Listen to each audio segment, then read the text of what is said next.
자, 이번 시간에는요, FAT 그 제81회 이론 문제는 여러분들하고 전 시간에 다 같이 한번 풀어봤고요. 이번 시간에는 실무 파트, 실무 수행 파트죠.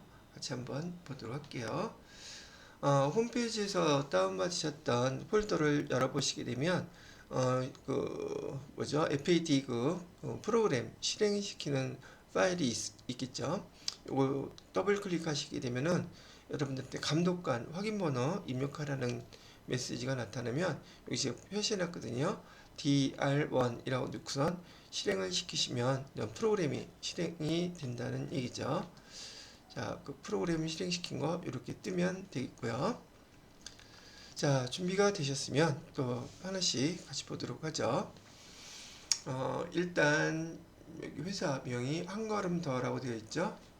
그리고 회사 여기서 한 걸음 더는 기능성 운동화 도서 매업하는 개인 기업이라는 것까지 운동화 도서 매업하는 개인 기업이구나.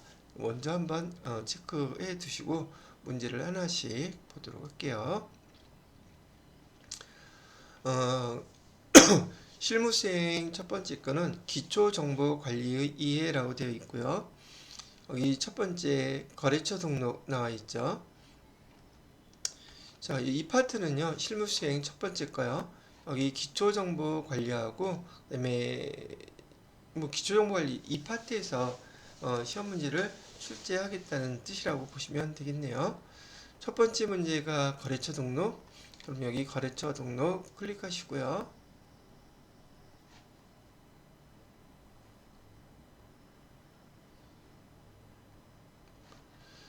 자, 이 거래처 회계 관련 기초 정보는 입력이 되어 있대요. 자료 설명 참고해서 수행 과제를 수행하시오. 거래처 등록. 여기 보시게 되면 쿠팡에서 사업용 물품을 구입을 위한 쿠팡 와우 카드를 신규로 발급받았대요. 거래처 등록해달라고 하니까 얘는 지금 신용카드에 관련된 거니까 여기 카드 눌러주셔야겠죠. 그리고 코드 번호 99608이라고 되어 있죠. 9 클릭하셔서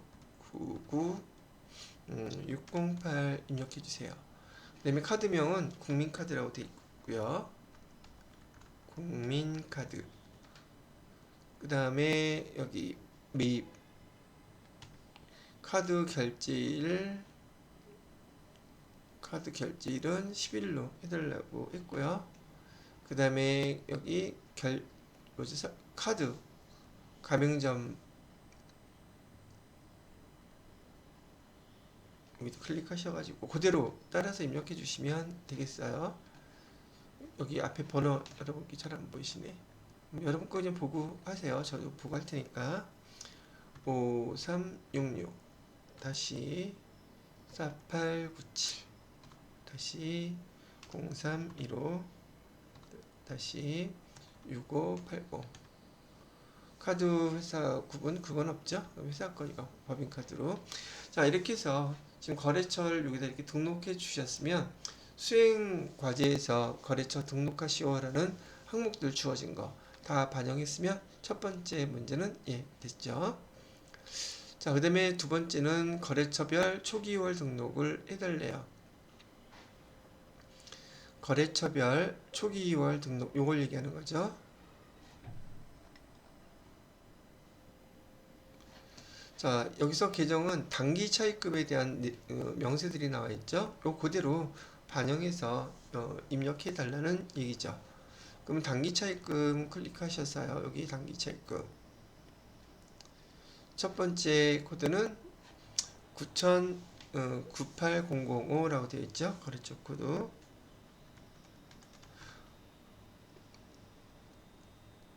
FE 눌러보시고 K뱅크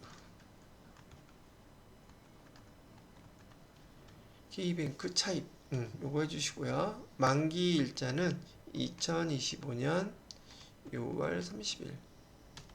그 다음에 차입금 번호 그런 건 없고요. 금액 800만원. 그 다음에 일시 그런 건 일시로 해주면 되겠죠.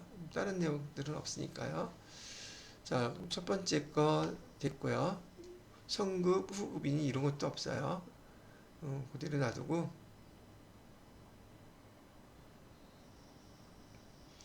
자, 그 다음에 두 번째 거는요.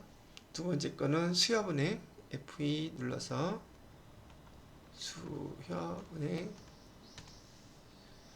만기 일자는 2025년 5월 31일 금액은 400만원.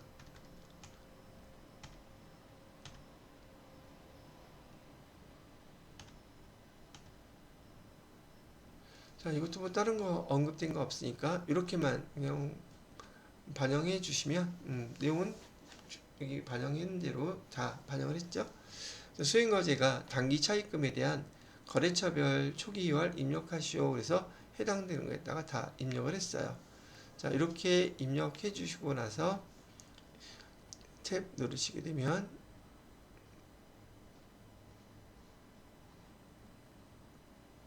여기 단기 차입금의 금액 1200만원 한 건 한 건에서 반영되어 있는 거 보이시죠? 이렇게 해달라는 말이었어요. 뭐 그닥 어려웠던 것은 아니었고요. 자, 이번엔 실무 수행 두 번째 문제네요. 거래 자료를 입력하라고 되어 있고 증빙에 의한 거래 전표 입력이라고 되어 있어요. 자, 무슨 내용인가 보니까 귀하의 마이크로소프트 365 비즈니스 구매가 처리되었습니다. 구독해 주셔서 감사합니다. 함께하게 되어 기쁩니다. 등등 해서 9만원 청구됐어요. 이렇게 나와 있고요. 자, 자료 설명을 보니까 1월 9일에 MS 오피스 365 1년 사용권을 구매하고 대금 9만원을 신용카드로 결제를 했대요. 계정은 수수료 비용으로 하라니까 뭐 이 문제 같은 건 결국 그 마이크로소프트 사용료 수수료 기록해 달라는 문제였겠죠. 그러면 여기 차변에다가 계정을 수수료 비용으로 해달라고 했으니까 수수료 비용에서 9만원 이렇게 표시하시면 되겠고요. 대변에다가는 신용카드로 결제했다 그랬죠. 신용카드로 결제했으면 미지급금 잊어버리면 안 되는 거. 거래처는 반드시 카드사 써야 된다는 거. 카드사는 삼성카드 이렇게 해주시고요. 그 다음에 금액 9만원 이렇게 입력해달라는 문제예요. 일반 전표 입력에다가 첫 번째 증빙에 의한 전표 입력 해주시면 된다는 얘기고요. 자, 전체 메뉴에서요. 일반 전표 입력 이걸로 넘어가셔서 날짜는 1월 9일 차변에다가는 수수료 비용 800번대로 해주셔야 돼요. 수수료 비용 800번대로 금액은 9만원 대변에다가는 미지급금 거래처는 반드시 신용카드사 9만원 이렇게 입력해 주시면 되는 문제예요. 되셨나요? 자, 그 다음에 두 번째를 보시게 되면 통장 사본에 의한 거래 입력 자료 첫 번째 거는 새마을금고 대출금이래요. 장기 차입금이라고 되어 있네요. 상한 내역이라고 되어 있고 2025년 2월 10일 대출금 상환 원금은 1000만원 이자는 32만원 대출 잔액은 4천만원 남았다는데 결국은 우리가 기록해야 될 건 2월 10일 날짜로 이 두 가지에 대해서 기록을 해 주셔야겠네요. 그래서 이 밑에 설명을 보시게 되면 자료 1은 새마을금고 장기차입금 원리금 상환 내역이라고 되어 있죠. 원리금이란 말 뜻은 원금과 이자를 합친 용어예요.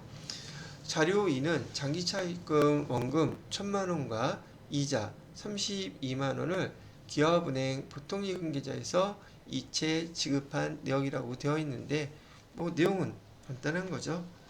자, 차변에다가 장기차입금이라고 했어요. 장기차입금 거래처는 새마을금고라고 반드시 써주셔야지 되고요. 금액은 1000만원 그 다음에 32만원은 이자라고 그랬잖아요. 그러면 이자 비용이라고 해주시고, 금액은 32만원. 자, 이 금액 전체가 다 보통예금에서 빠져나갔대요. 보통예금, 기업은행이죠. 거래처도 기업은행 반드시 써주셔야지 되고요. 금액은 1,032만원. 이렇게 2월 10일 날짜로 일반 전표에다가 입력해 달라는 문제였네요. 이렇게 입력해 주시면 돼요. 자, 그러면 그대로 입력해 볼게요. 날짜는 2월 10일. 차변에 장기 차입금. 거래처는 새마을금고. 성환예금 원금 1,000만원. 그 다음에 이자 비용. 금액은 32만원. 대변에다가는 보통예금. 보통예금은 기업은행에서 빠져나갔다 그랬죠. 금액은 1,032만원. 이렇게 입력해 주면 되는 문제였었어요. 자, 세 번째 문제를 보도록 해야죠.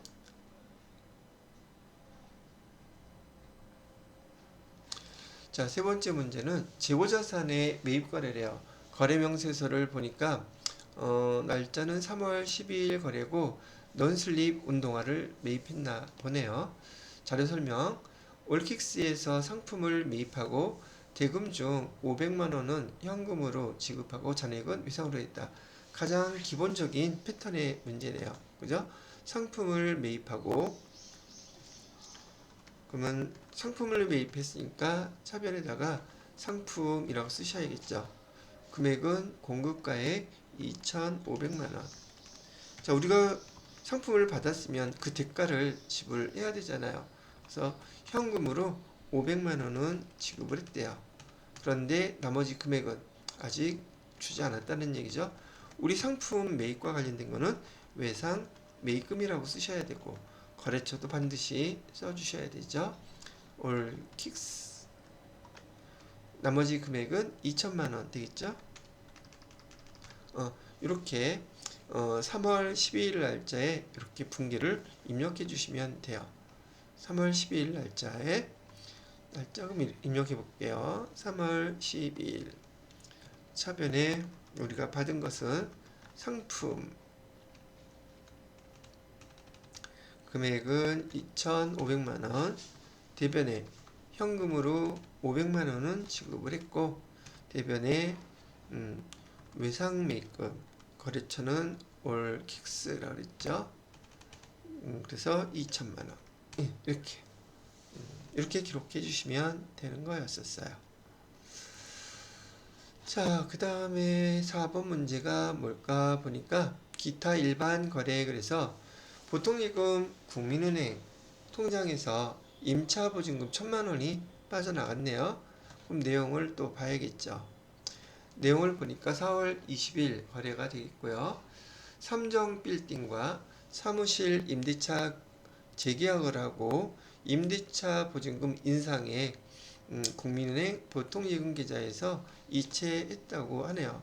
그러면 우리가 지금 건물을 빌리고 임대차 계약을 하면서 보증금을 더 올려준 거라는 뜻이잖아요. 그럼 보증금, 우리가 임차 보증금 냈을 때 임차 보증금이라고 쓰면 되겠죠. 임차 보증금 계정도 누구한테 돈을 우리가 나중에 받아야 되는지 거래처를 반드시 알아야 돼요. 그래서 임차 보증금에도 당연히 거래처를 써 주셔야 된다는 얘기죠. 삼정빌딩이라고 기록하고 금액은 1,000만원. 대변에다가는 보통예금에서 빠져나갔는데 얘는 국민은행 통장에서 빠져나갔대요. 1,000만원. 이렇게 입력해 주시면 돼요. 날짜는 4월 20일 거래고요. 자, 그대로 입력해 보자고요. 4월 20일 차변에 임차 보증금 해주시고요. 거래처는 삼정빌딩, 금액은 1,000만원. 대변에다가는 보통예금,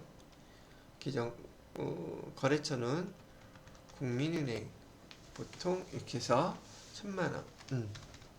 이렇게 입력해 주시면 돼요.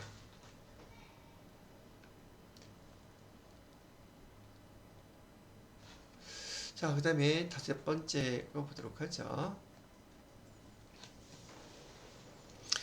보통 5번째 문제를 보시게 되면 신용카드 이용대금 명세서, 개인인 여러분들도 한 달에 한 번씩 신용카드 사용한 것이 있다면 신용카드 사용액이 지정한 날짜에 내 통장에서 자동 이체돼서 빠져나가죠. 회사도 똑같아요. 그래서 신용카드, 또 법인카드를 할지라도 내용은 똑같으니까 신용카드 결제대금으로 우리가 결제해줘야 되는 금액이 204만 5천 원이래요.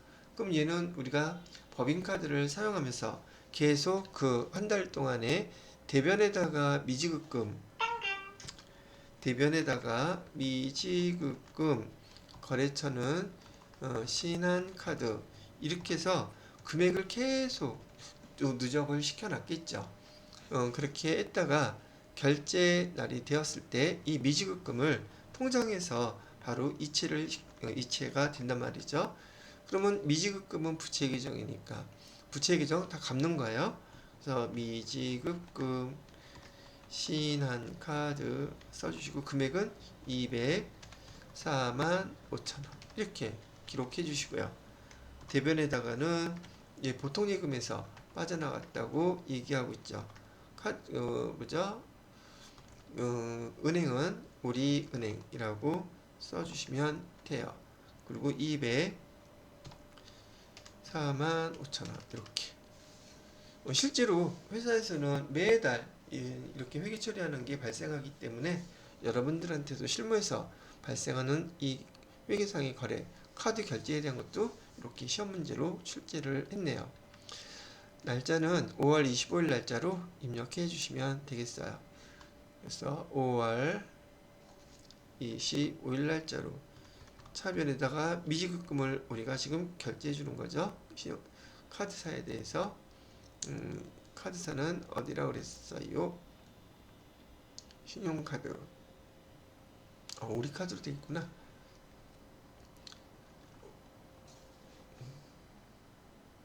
신한카드가 아니라 우리 카드네요. 우리 카드 거 결제해 주는 거예요. 204만 5천 원. 이거 2천만 원 됐네. 다시 204500. 자, 대변에다가는 보통예금 통장인데 보통예금은 우리은행. 우리은행 보통예금 계좌에서 이체를 해줬대요. 204500 이렇게요. 자, 그래서 5번째에 대한 거래도 여러분들하고 같이 한번 입력을 해봤어요. 그죠? 자, 그 다음에 6번째 거래는 뭔가 아잉이의 첫 번째 생일에 초대합니다. 내용을 보니까 5월 30일 영업부 직원이네요. 직원 거에 대한 거를 물어봤어요. 영업부 직원 자녀 돌잔치 축하금 20만 원을 사규에 따라 현금으로 지급했다고 하네요. 기정은 복리후생비로 처리하래. 이건 되게 간단한 거니까 바로 입력할게요.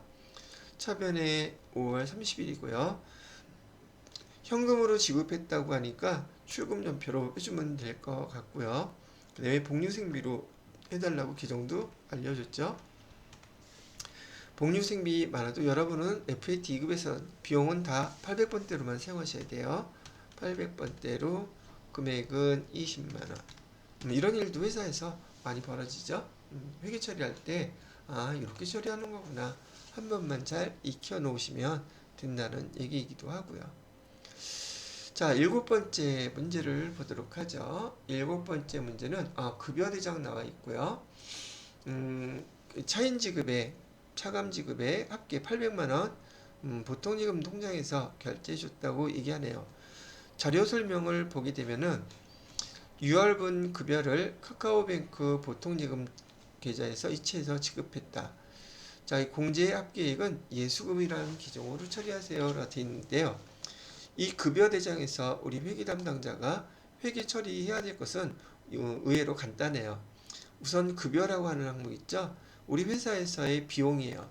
그것은 지급해야 될 그 합계금액, 얘가 급여라고 기록이 되면 된다는 것이죠. 어떻게 해요?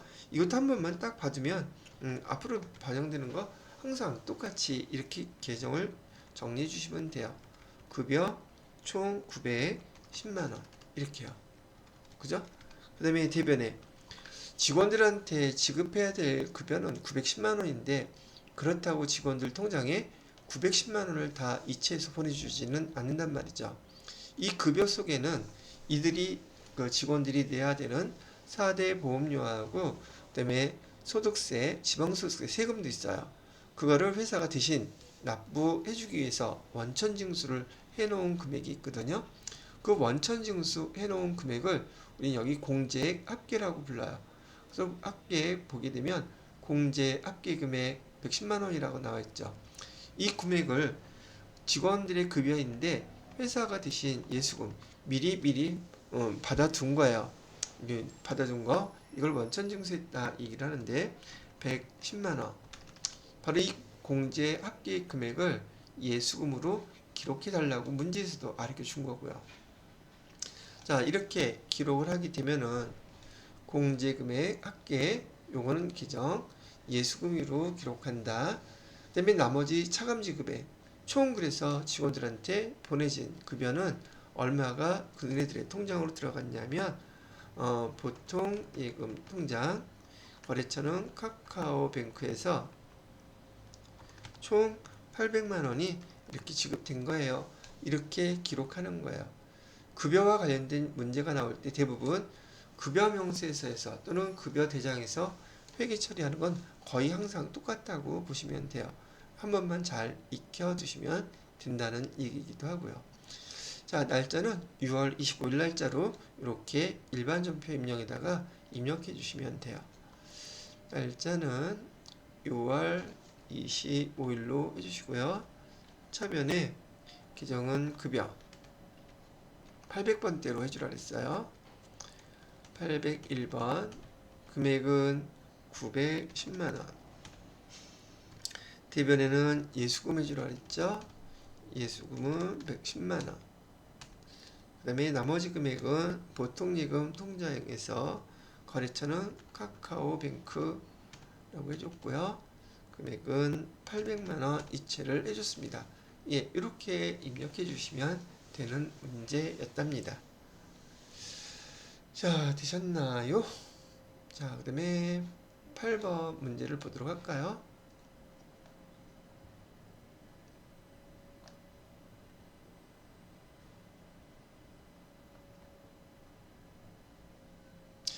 자, 8번 문제 내용을 보도록 하죠. 자, 자료 설명을 보면 우선 날짜는 7월 8일 거래겠네요.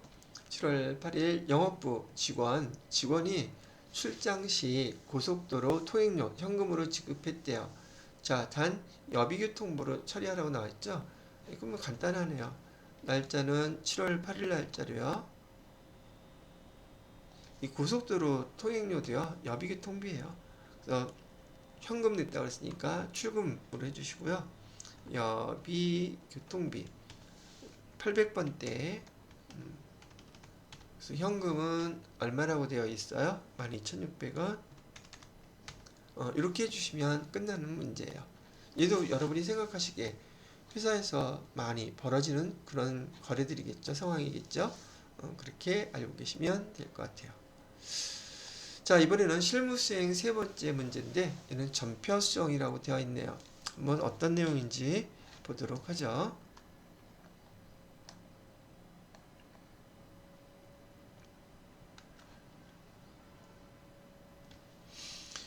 자, 현금 영수증인데요. 날짜는 8월 12일 거래고요. 거래처 창립 기념일 축하를 위한 화환을 현금으로 구입해서 구입하고 발급받은 현금 영수증이다. 이건 기업 업무 추진비네요. 거래처에 대한 거니까요. 이런 일도 회사에서 아주 흔하게 벌어지는 일이죠. 여기 차변에 기업 업무 추진비라고 쓰시면 될 것 같고요. 금액은 20만원. 대변에다가는 현금이니까 현금 영수증 20만원 쓰면 되겠죠. 되게 간단한 내용이에요. 자, 날짜는 8월 12일 걸로 보죠. 8월 10일. 근데 입력하는 게 20만원은 해놨는데 소모품비 여기 그 창립 거래처에 창립 기념일 축하 화환을 소모품비로 회계 처리를 해놨다는 뜻이었겠네요. 소모품비가 아니라 뭐라고요? 기업 업무 추진비 800번대 비용으로 이렇게 적대비 처리를 바꿔주시면 되는 문제였죠. 자료 수정하는 거니까. 자, 이렇게 반영해 주시면 되는 것이었고요. 얘도 마찬가지로 날짜는 9월 12일자 거래인데요. 9월 12일자 아디다스에서 상품을 구입하기로 하고 계약금. 상품은 우리 입장에서 재고자산이죠. 판매하기 위한 상품인데 계약금을 지급했다고 한다면 우리는 계약금을 먼저 준 거니까 선급금이라고 기록을 해 놓았어야 될 거예요. 근데 날짜를 한번 조회해서 보도록 하면 12일 선급금이라고 안 하고 외상매입금이라고 기록을 해놨네요. 이 계정이 틀렸다는 얘기죠. 그래서 이 계정을 뭘로 바꾸면 되느냐? 선급금이라는 계정으로 바꿔주시면 된다는 얘기였었어요. 이렇게 됐죠? 계약금은 선급금으로 기록해야지 외상매입금으로 기록하면 안 되겠죠. 자, 그래서 선급금으로 수정을 해 주었습니다. 자, 그 다음에 실무수행 네 번째 결산 문제예요.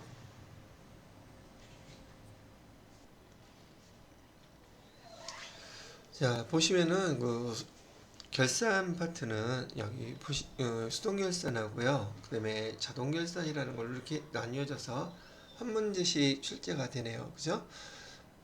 자료 설명을 보시게 되면 외상매출금 잔액에 대하여 보충법을 적용해서 1%의 대손충당금을 설정하세요 라고 되어 있죠. 자, 그러면 이 내용을 그대로 한번 보도록 하자고요.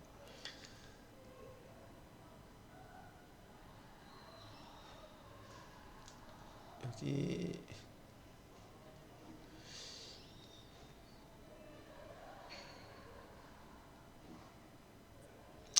우선 여기 재무상태표를 한번 먼저 볼게요. 어디 갔습니까? 재무상태표. 우선 외상매출금 잔액이라고 했으니까 우리가 외상매출금의 잔액이 현재 얼마 있는지를 알아야 되겠죠. 그래서 여기 12월 시점으로 해서 재무상태표를 한번 쭉 보시게 되면 여기 외상매출금 있고요. 그 다음에 여기 대손충당금 나와 있는 거 보이시죠? 물론 계정별 원장에서 여기 외상매출금에 대한 그 대손충당금을 조회하셔도 돼요. 그런데 이게 재무상태표를 보고서 여러분이 금액을 보시게 되면 더 빨리 찾을 수가 있다는 얘기가 되겠죠. 그래서 외상매출금의 잔액을 보니까 2억 8,800이 있다고 지금 나와 있고요. 여기 1%의 대손충당금을 설정하라고 했어요. 그러면 288만원 이렇게 되겠죠. 그런데 288만원 중에서 대손충당금이 지금 남아있는 게 얼마가 남아있느냐면 244만원이 남아있단 말이죠. 얘를 먼저 빼요. 244만원을 빼게 되면 그 차익 금액이 얼마가 되는지요? 44만원만 있으면 되겠죠. 자, 44만원 이렇게 보여주시고요.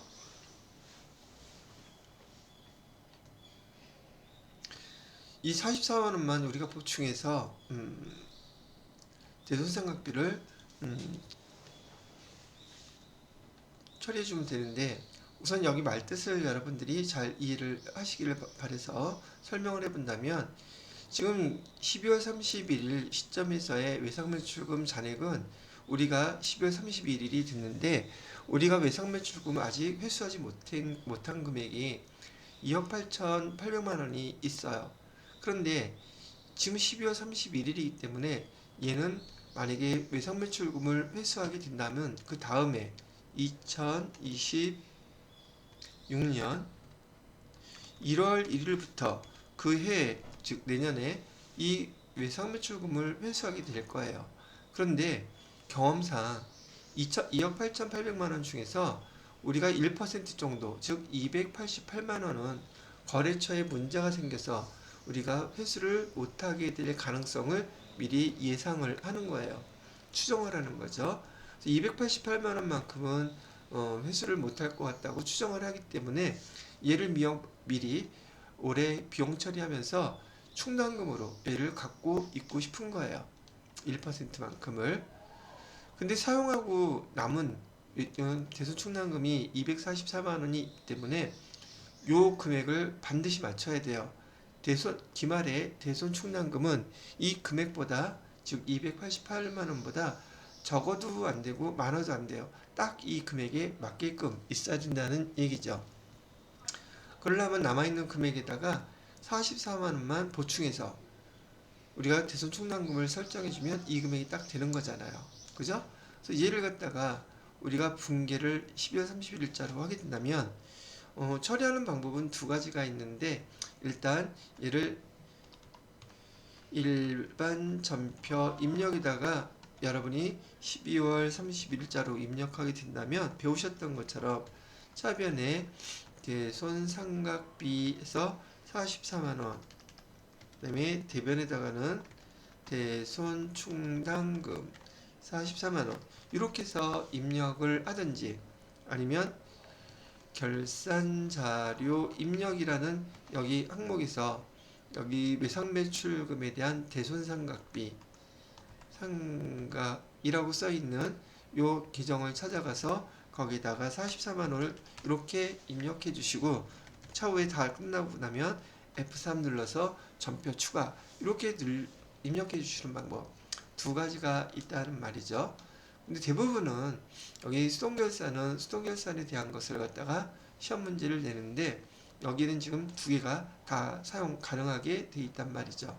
그래서 저는 여기 기말상품 재고액도 결산자료 입력에서 입력해야 되는 문제인지라, 저라면 여기 결산자료 입력 클릭하셔가지고요, 날짜는 1월부터 12월까지 하고요, 확인 누르시면 돼요. 그래서 여기 기말상품 재고액에다가 일단 여기 기말상품 재고액 525만원 이렇게 입력해 주고 밑으로 쭉 내리셔서 여기 대손상각이라고 하는 요 칸에다가 여기다가 44만원 이렇게 입력을 해주면 된다는 얘기예요. 두 개가 다. 그러고 나서 반드시 여기 전표 추가 F3을 눌러 주셔야 돼요. 그러면 일반 전표에 결산분기 추가하겠냐고 물어보죠. 얘 누르면 예, 결산자료 추가, 그러고 끝나는 거예요. 자, 이렇게 마감을 해 놓고서 여러분이 일반 전표 입력에다가 입력하셔도 되고, 그 다음에 여기 결산자료 입력에다 해당되는 것을 지금처럼 입력하셔도 돼요. 근데 여하튼 간에 이 전표 추가 이거 하고 난 다음에 또 이런 회계 처리를 입력하면 안 돼요. 그렇기 때문에 그거만 주의하시고, 모든 전표가 12월 31일 날 전표에 반영된 다음에 전표 추가를 눌러 주셔야 한다는 거. 즉 수동결산이 끝나고 난 다음에 여기 자동결산에 해당되는 F3 전표 추가를 눌러 주셔야 된다는 걸 얘기하는 거예요. 자, 여기 수행 과제 보시게 되면은 수동결산, 자동결산 메뉴 이용해서 결산을 완료는 했고요. 12월 31일 기준으로 해서 손익계산서 재무상태표 순서대로 조회하시오라고 되어 있고, 손익계산서 조회 작성할 때 상단부에 기능모음 추가를 이용해서 손익대체 분계를 수행할 것이라고 되어 있어요. 결산 마감하는 순서예요. 프로그램에서. 그래서 그 순서는 여러분이 한번 봐두시고 그대로 따라서 입력만 해주시면 된다는 얘기죠. 그래서 전체 메뉴에서 손익계산서부터 먼저 보라고 했으니까 손익계산서 불러오고요. 그럼 여기 맨 밑에 당기순이익 1억 8,758만 9,120원 나와 있는 거 보이시죠? 자, 이렇게 반영됐다고 보고요. 그 다음에 여기 기능 모음에서 손익대체라고 하는 걸 해주라고 문제 나와 있죠? 그래서 여기 기능 모음 추가 맨 위에 거예요. 요거를 누르게 되면 전표에 있는 27건의 데이터가 추가되었습니다. 즉 비용 계정이 됐던 수익 계정이 됐던 다 얘들이 마감 처리를 해주는 단계인 거예요. 절차인 거예요. 얘가 확인 눌러주시고 그 다음에 재무상태표 다시 봐달라고 했죠. 재무상태표 다시 불러올게요. 자, 재무상태표에 보면 나중에 물어볼 내용이 금액이 뭐 등등 해당되는 게 있긴 하겠지만 여하튼 간에 해당되는 것들 재무상태표까지 여기 문제에서 얘기해 주는 것처럼 다 순서대로 조회 작성을 했다고. 사실 조회만 한 거죠. 작성했다기보다도 이렇게 하면 결산에 해당되는 것도 여러분이 쭉 다 같이 한번 입력을 해보고 마무리를 한 것이라고 보인다는 얘기죠. 자, 이렇게 이제 여기까지 입력해 놓고 입력한 결과값에 대한 여기 평가 문제들 한번 답을 해보도록 하자고요.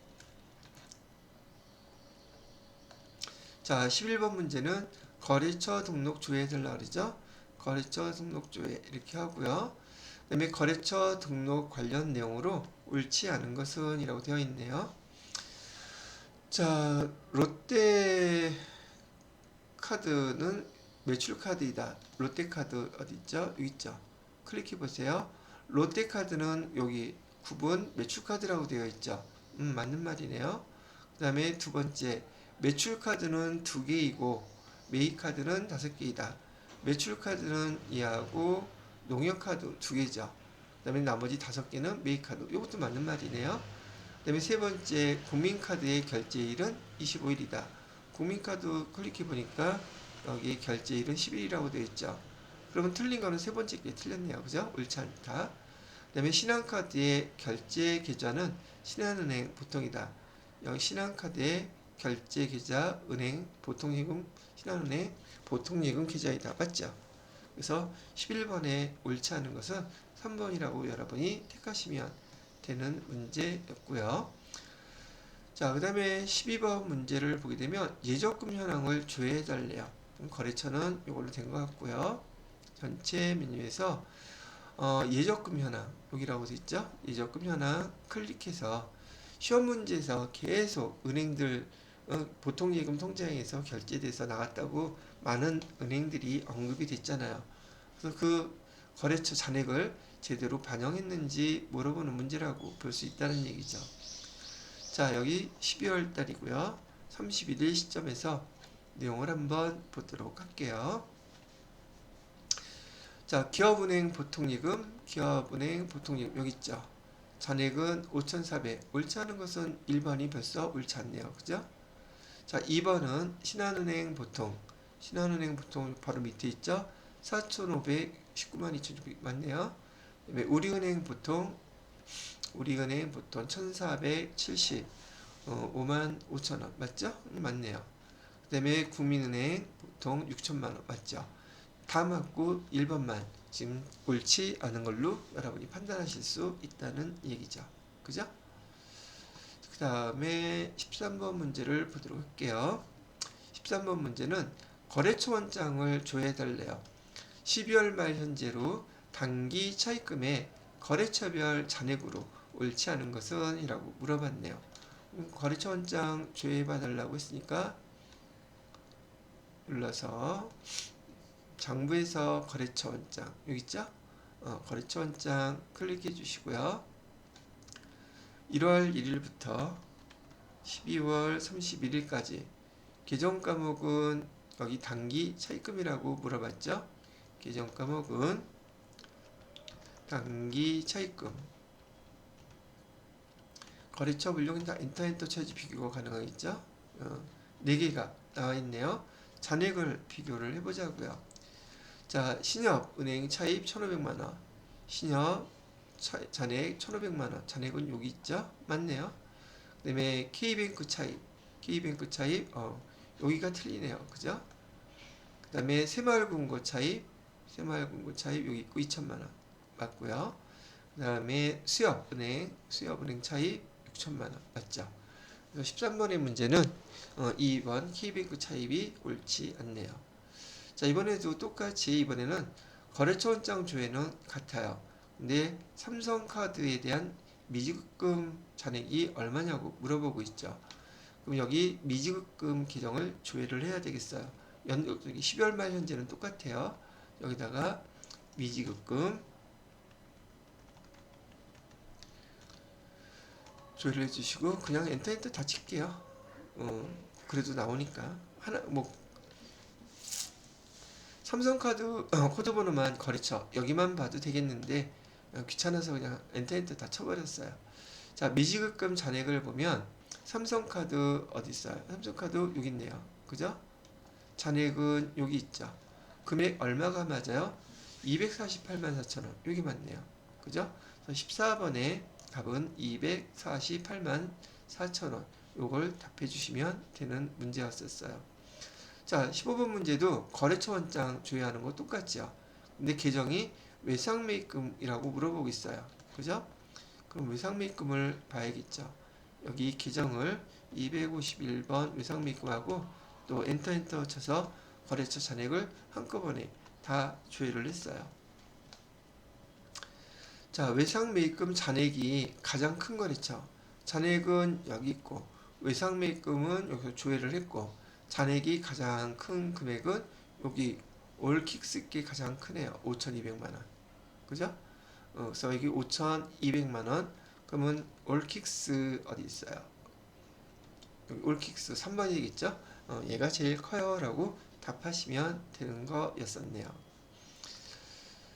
자, 그 다음에 16번에 보시게 되면 16번 현금 출납장을 조회해달라고 문제가 나왔어요. 그럼 여기 현금 출납장 맨 밑에 있고요. 여기 8월 말 현재라고 했으니까 1월 1일부터 8월 31일까지 조회를 쭉 해봤어요. 지금 여기 보이는 것이 현금 잔액이 얼마냐고 물어보고 있죠. 현금 잔액은 여기 나와 있고요. 8월 말 현재 현금 잔액 나와 있는 건 여기 나와 있네요. 그죠? 7,855만원 55만 500원. 요거 답하면 되는 문제였겠네요. 그죠? 자, 그 다음에 이번에는 월계표, 일계표, 월계표를 조회해달라고 물어보고 있죠. 여기 전체 메뉴에서 일계표, 월계표 여기 있어요. 자, 그 다음에 4월 중이라고 했는데 일계표, 월계표에서 일계표는 날짜 단위로 구분할 때 조회할 때 편리하고요. 지금 문제에서처럼 월 단위로 조회를 할 때는 월계표를 사용하는 게 훨씬 더 편리하다고 알려드렸어요. 4월 중이라고 했으니까 4월 달 것만 4월 조회를 해보시면 되겠고요. 자, 4월 중에 여기 임차보증금 증가액이 얼마냐고 물어보고 있네요. 그죠? 그래서 임차보증금 자산 계정이 있죠. 여기 있어요. 임차보증금이 지금 증가액이 얼마가 나와 있어요? 라고 그랬는데 지금 여기 6천만 원이 임차보증금으로 나와 있죠. 임차보증금 4월 달에 나와 있는 금액은 6천만 원. 6천만 원이라고 답해 주시면 되겠네요. 그죠? 사실상 이렇게 임차보증금 증가액이라고 얘기하면 어떤 기준 금액이 있어서 3월보다 4월 달에 증가한 금액이 얼마인지를 나타내야지 되는 편인데 일계표, 월계표가 아니라 월 비교를 하려면 원래 여기서도 물론 금액을 볼 수 있지만 얘가 증가한 금액인지 그거는 아리송하단 말이죠. 이 임차보증금 안에는 여하튼 새로 발생했으니까 이 금액을 적어 놓은 것은 맞기는 하겠는데 저라면 여기서 한번 봐야 될 것 같아요. 참고만 하세요. 월 비교는, 계정에 대한 월 비교는요, 총계정원장에서 하는 게 정확해요. 그래서 여기 임차 보증금 계정해 주시고요. 또 보시게 되면 여기 4월 달에 계속 없다가 여기 6천만 원이 추가로 발생했죠. 아, 그럼 6천만 원이 4월 달에 발생한 거구나. 이렇게 보실 수 있다는 얘기예요. 참고로 한번 받으시고요. 이따가 뭐 총계정원장 또 여기 밑에 나오니까. 자, 그 다음에 18번 문제를 보시게 되면 8월 중에 접대비 발생액이 얼마냐고 물어보고 있어요. 일개표, 월개표에서 8월 중이라고 했으니까 죄를 8월 달로 해주시고요. 자, 그 중에서 접대비, 기업 업무 추진비 기종을 찾아봐야겠죠? 여기 있네요. 그죠? 접대비 발생액이 얼마가 발생했어요? 여러분 45만원 발생했다고 요 금액을 답하시면 되는 문제네요. 그죠? 자, 그 다음에 19번 문제를 보시게 되면 이번에는 총 계정원장을 조회해달라고 물어보고 있죠. 아까 불러왔던 총 계정원장을 조회를 다시 해볼게요. 1월에서 6월이라 그랬어요. 그러면 여기 1월 1일에서 6월 30일까지 상품 계정을 물어보고 있네요. 상품 계정 조회를 해가지고 매입이 가장 큰 달이 언제냐고 또 물어보고 있어요. 그죠? 상품 계정에서 매입이 가장 큰 달이, 근데 이렇게 보는 게 여기 월계, 누계 이렇게 나와서 좀 헷갈리기는 한데 일단은 보기는 할게요. 상품 매입 금액이 가장 많은 달, 상품 매입 1월달, 여기 2월달, 여기 월계 있죠. 월계를 보시면 돼요. 3월달 3,400, 4월달 3,300, 그 다음에 5월달 6월달 2,800. 금액으로 봤을 때는 3,300, 3,400, 3월달이 제일 많아 보이기는 해요. 근데 우리가 주어진 자료를 지금 문제에서 상반기 1월에서 6월까지 이렇게 했더니 이렇게 나왔죠. 답은 여기 3월달이 되겠지만은 지금 얘를 그냥 월별로 구분을 해서요. 1년치 다 나와 있기는 하지만 146번 이렇게 하게 되면 얘가 더 보시기에 편하지 않을까 싶어요. 1월부터 6월까지 상품 매입액이 가장 큰 달은 여기 3월달이에요. 이 밑에 거는 그냥 안 보면 되는 거니까 이렇게 구분하는 게 더 편하지 않을까 싶기는 하네요. 그죠? 그래서 여기 18번에 19번에 해당되는 답은 여기 3월달 이렇게 체크하시면 되겠다는 얘기죠. 자, 그 다음에 20번 문제를 볼게요. 이번에 근데 분계장을 갖다가 조회를 해달라고 하네요. 그러면 조회를 해봐야겠죠.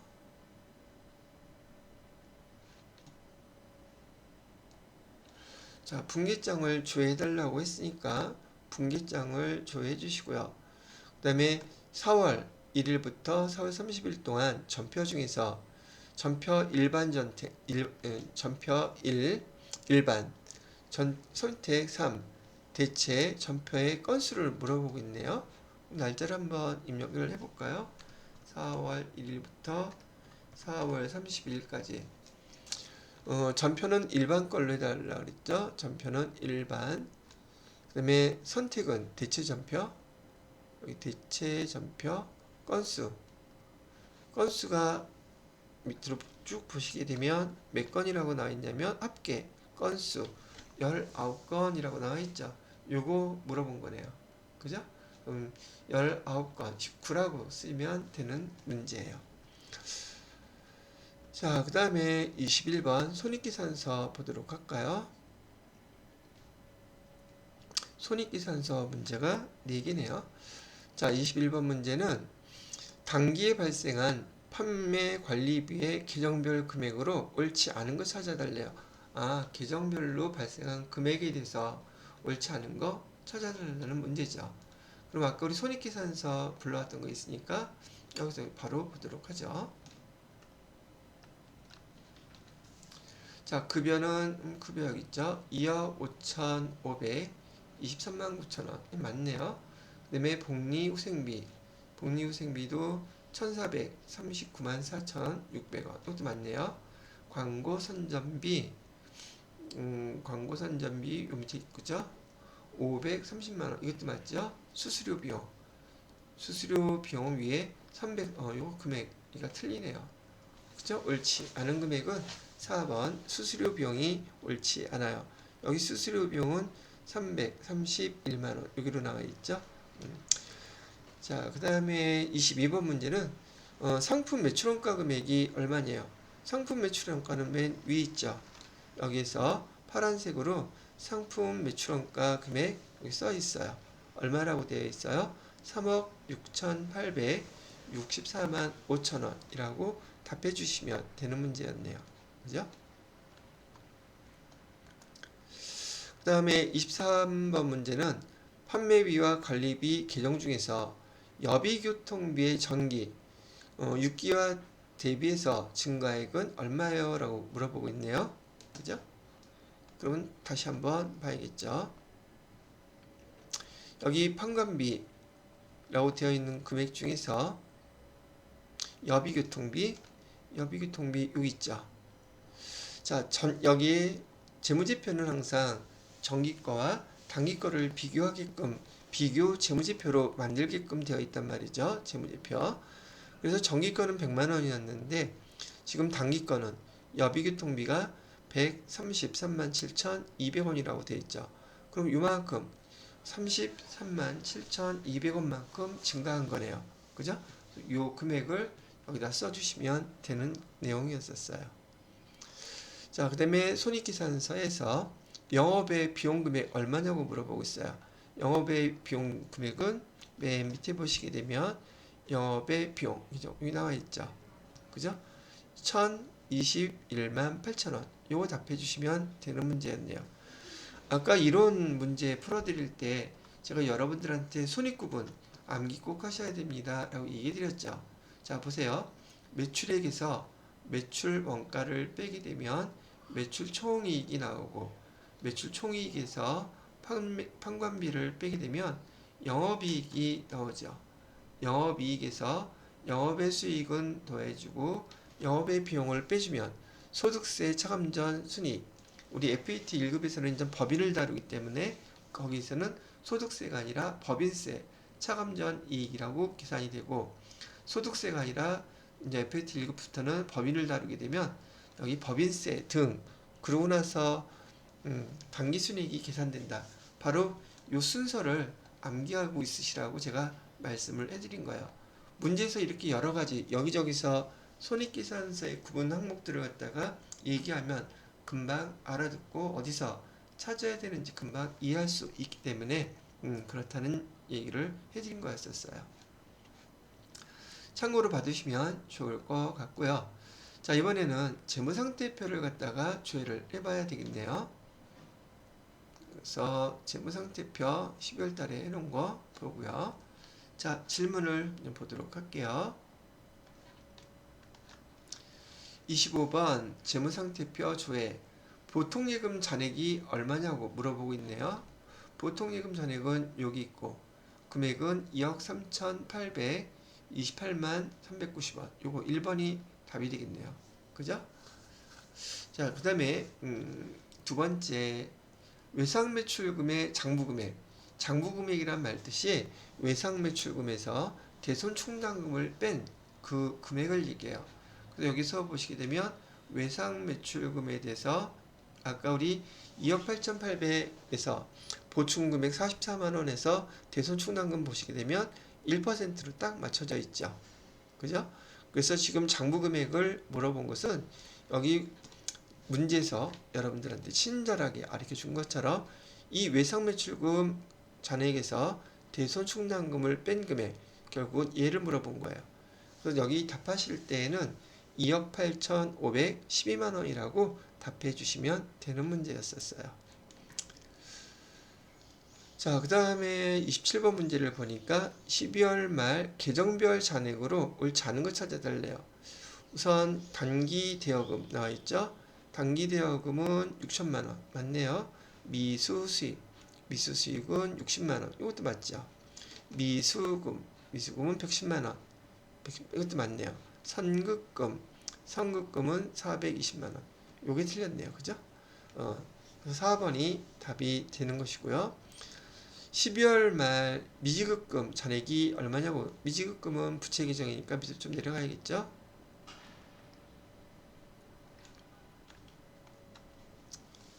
자, 미지급금 잔액은 여기 나와 있죠. 3,657만 6천 원. 요거를 답하시면 됐던 것이었고요. 그다음에 예수금 잔액, 예수금 바로 밑에 있죠. 563만 9,880원이라고 답해 주시면 되겠네요. 자, 그 다음에 마지막 30번 자본금 얼마냐고 물어보고 있네요.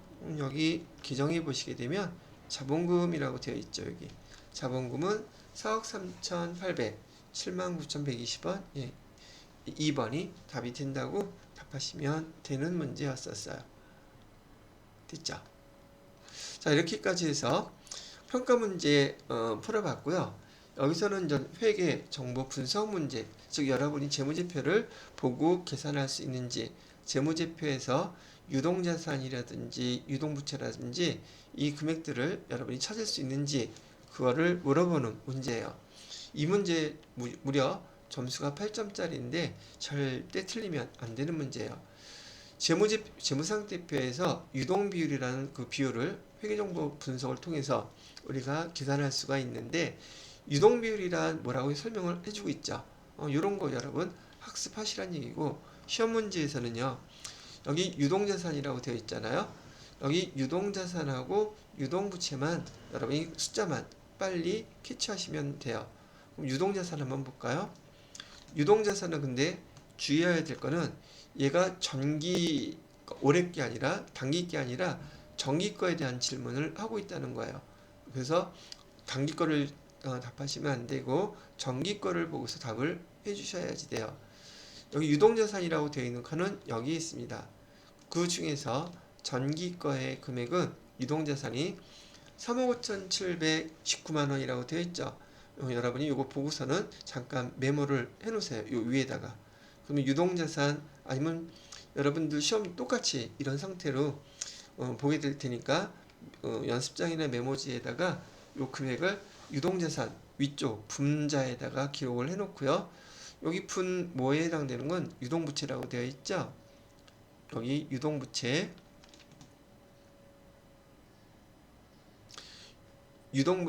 이 금액 중에서 여기에 해당되는 거죠. 5,650만원 유동부채를 여기다가 기록을 해 놓으시면 돼요. 여러분이 이런 거 분수 계산하는 거 모른다 할지라도 제가 지금 알려드리는 대로만 입력하시고, 계산기는 다 갖고 가실 수 있거든요. 계산기를 그대로 두들겨 주시기만 하면 돼요. 여기 유동자산이 3억 5,719만원 이거라고 했었고요. 그 다음에 분모에 해당된 유동부채는 5,650만원 이라고 얘기를 해줬잖아요. 자, 그러면 여기서 계산기를 들고 제가 말씀드리는 대로 계산기를 눌러보세요. 계산기를 눌러보시게 되면 우선 분자에 있는 이 금액 3억 5,700부터 눌러주세요. 3억 5,719만원 눌러주시고 그 다음에 나누기를 누르셔야 돼요. 나누기 분모 숫자 5,650만원 그리고 여기 는 하신 다음에요. 곱하기 100이라고 했죠. 나온 숫자에다가 곱하기 100이라고 여러분이 입력을 누르시게 되면 숫자가 얼마가 나오느냐면 632.194.690.265 이렇게 나온단 말이죠. 근데 문제에서 소수점 이하는 버림할 것이라고 얘기를 했단 말이죠. 소수점 이하를 버리라고 했으니까 이거를 다 버려요. 그럼 몇 퍼센트가 나와요? 632%가 나온단 말이죠. 그죠? 그래서 여기서 요구했던 답은 632% 이거였어요. 그럼 여기 해당되는 거 632%는 이거죠. 그래서 얘는 절대 틀리면 안 되는 문제입니다. 손익계산서도 똑같아요. 여기 손익계산서 보시고 당기순이익이라 그랬죠. 전기 거 당기순이익 보시게 되면 당기순이익 여기 있어요. 전기 거 얘죠. 1억 1,052만원. 여기 위에다가 1억 1,152만원 써놓고요. 그 다음에 매출액은 맨 위에 있었죠. 매출액 1억 9,600 얘를 갖다가 분모에다가 써놓으시라는 얘기예요. 어떻게 해요? 이렇게 쓰라는 얘기예요. 조금 전에 해봤던 거하고 똑같이 당기순이익은 1억 1,152만원. 그 다음에 매출액은 1억 9,600만원. 이렇게 써놓고 계산기로 분자부터 위에 있는 것부터 눌러주세요. 111, 520, 000. 그 다음에 꼭 나누기 하라 그랬어요. 나누기 196, 196, 000. 그 다음에 누르고 난 다음에 여기 곱하기 100 해주세요. 곱하기 100 하게 되면 몇이라고 숫자가 나오게 되느냐면 계산기로 56.897959 이런 식으로 나온단 말이죠. 아까하고 똑같이 소수점 이하는 버릴 거라고 했으니까 여기 소수점 이하 다 싹 없다고 버려버리는 거예요. 그럼 몇이 나와요? 56 나오죠. 그죠? 56%. 그래서 여기서 요구하는 퍼센테이지 답은 56%예요. 그럼 여기 보기에서 있는 1번이 답이 된다는 얘기죠. 찾아서 계산기만 잘 누르시면 이 문제는 너무너무 쉽게 맞출 수 있는 문제고 점수가 무려 8점짜리예요. 그죠? 점수가 거의 1호 문제, 3문제에 해당되는 건데 이거를 틀리시면 안 되겠다 생각이 든다는 얘기죠. 자, 여기까지 FAT 81회 거요. 우리 실무 수행 문제까지 여러분들하고 한번 다 쭉 풀어보게 되었네요. 자, 다음 회차는 아직 시험이 시행되지 않았죠? 82회 시험을 보시게 되면 그 다음 설명을 또 이어서 해드리도록 할게요.